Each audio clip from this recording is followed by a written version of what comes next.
reason I drive this particular car, a Morgan three-wheeler, I got a piece of fan mail from a guy whose son was dying of cancer, who was an Alex Roy fan and loved sports cars. He was in Birmingham, England, and the first thing I thought of doing was calling Charles Morgan, president of Morgan Motor Cars, and asking to borrow a Morgan three-wheeler, pre-release. He instantly answered yes. I flew to London, went to Malvern factory, picked up the car. Jalopnik wrote a story about how Alex Roy was going to visit this boy who was dying in a hospice to give him a ride in a Morgan three-wheeler. When I arrived in Birmingham, I think 1,500 people showed up with sports cars, many of them Morgans. Any child that could get into a car and get a ride that day got one.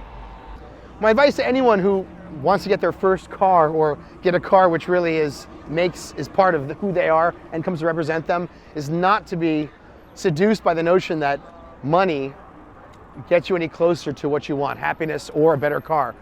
I haven't owned a new car in 15 years, and I don't think I'd ever buy a new car again. The cars I love the best are vintage cars, vintage foreign cars.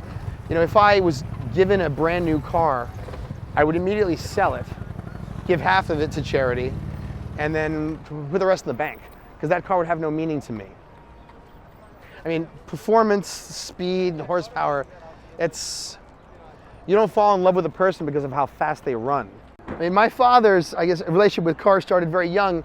When he was just a boy, he and his father and his brother broke into a car dealership in Brussels in May of 1940.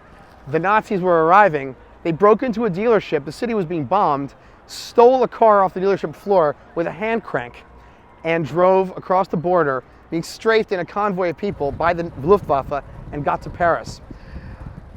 Several years later, my father was in the US Army and went back to Europe. It was part of the occupation of Germany, and met a German POW whom he was interviewing to determine whether he should be imprisoned as a Nazi or sent home.